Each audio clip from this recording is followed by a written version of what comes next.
2024년 4월 28일 부활 제5주일 제1독서 사도행전의 말씀입니다. 그 무렵 사울은 예루살렘에 이르러 제자들과 어울리려고 하였지만 모두 그를 두려워하였다. 그가 제자라는 것을 믿을 수가 없었던 것이다.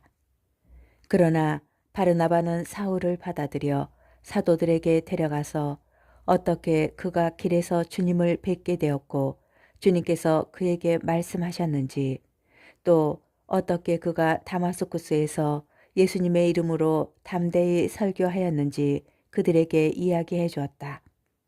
그리하여 사울은 사도들과 함께 예루살렘을 드나들며 주님의 이름으로 담대히 설교하였다. 그리고 그리스계 유다인들과 이야기도 하고 토론도 하였다. 그러나 그들은 사울을 없애버리려고 벼르고 있었다. 형제들은 그것을 알고 그를 카이사리아로 데리고 내려가 다시 타르수스로 보냈다. 이제 교회는 유다와 갈릴레아와 사마리아 온 지방에서 평화를 누리며 굳건히 세워지고 주님을 경외하며 살아가면서 성령의 격려를 받아 그 수가 늘어났다. 주님의 말씀입니다. 제2독서 요한 1서의 말씀입니다. 자녀 여러분, 말과 혀로 사랑하지 말고 행동으로 진리 안에서 사랑합시다. 이로써 우리가 진리에 속해 있음을 알게 되고 또 그분 앞에서 마음을 편히 가질 수 있을 것입니다. 마음이 우리를 단죄하더라도 그렇습니다. 하느님께서는 우리의 마음보다 크시고 또 모든 것을 아시기 때문입니다. 사랑하는 여러분, 마음이 우리를 단죄하지 않으면 우리는 하느님 앞에서 확신을 가지게 됩니다. 그리고 우리가 청하는 것은 다 그분에게서 받게 됩니다. 우리가 그분의 계명을 지키고 그분 마음에 드는 것을 하기 때문입니다. 그분의 계명은 이렇습니다. 그분께서 우리에게 명령하신 대로 그분의 아드님이신 예수 그리스도의 이름을 믿고 서로 사랑하라는 것입니다. 그분의 계명을 지키는 사람은 그분 안에 머무르고 그분께서도 그 사람 안에 머무르십니다. 그리고 그분께서 우리 안에 머무르신다는 것을 우리는 바로 그분께서 우리에게 주신 성령으로 알고 있습니다. 주님의 말씀입니다. 복음, 요한복음 15장 1절에서 8절의 말씀입니다. 그때 예수님께서 제자들에게 말씀하셨다. 나는 참 포도나무요, 나의 아버지는 농부이시다. 나에게 붙어 있으면서 열매를 맺지 않는 가지는 아버지께서 다 쳐내시고 열매를 맺는 가지는 모두 깨끗이 손질하시어 더 많은 열매를 맺게 하신다. 너희는 내가 너희에게 한 말로 이미 깨끗하게 되었다. 내 안에 머물러라. 나도 너희 안에 머무르겠다. 가지가 포도나무에 붙어 있지 않으면 스스로 열매를 맺을 수 없는 것처럼 너희도 내 안에 머무르지 않으면 열매를 맺지 못한다. 나는 포도나무요, 너희는 가지다. 내 안에 머무르고 나도 그 안에 머무르는 사람은 많은 열매를 맺는다. 너희는 나 없이 아무것도 하지 못한다. 내 안에 머무르지 않으면 잘린 가지처럼 밖에 던져져 말라버린다.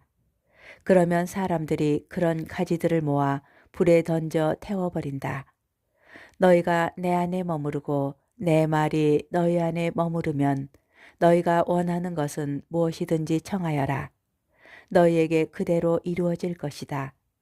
너희가 많은 열매를 맺고 내 제자가 되면 그것으로 내 아버지께서 영광스럽게 되실 것이다. 주님의 말씀입니다. 오늘의 묵상. 나는 포도나무요, 너희는 가지다. 오늘 복음에서도 요한 복음서의 특정 문구 나는 뭐뭐이다가 등장합니다. 좀 특별한 점은 너희는 못모이다 라는 문장도 함께 등장하여 나와 너희의 상보성이 강조된다는 점입니다.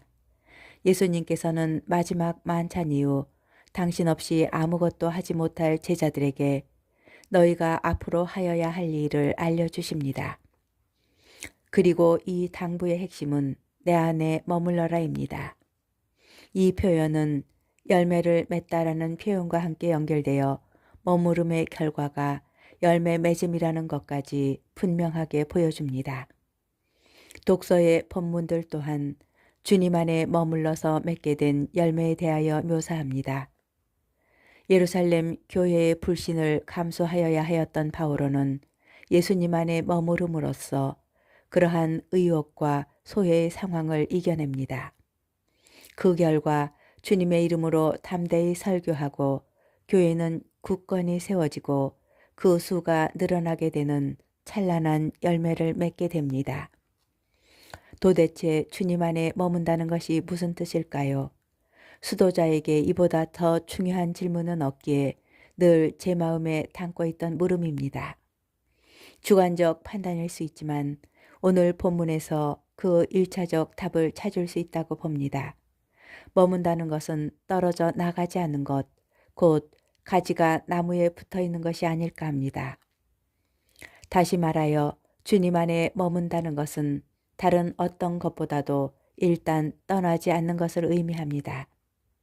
아무런 확신이 들지 않고 하느님께 버려진 듯하며 잔인하게 느껴지는 도전들이 연이어 다가온다 하여도 그분을 떠나거나 공동체에서 떨어져 나가지 않는 것, 바로 그것이 우리가 먼저 할 수 있는 머물기가 아닐까 합니다. 붙어있는 가지는 언젠가는 열매를 맺습니다. 다만 그 때와 방법을 우리가 모를 뿐입니다.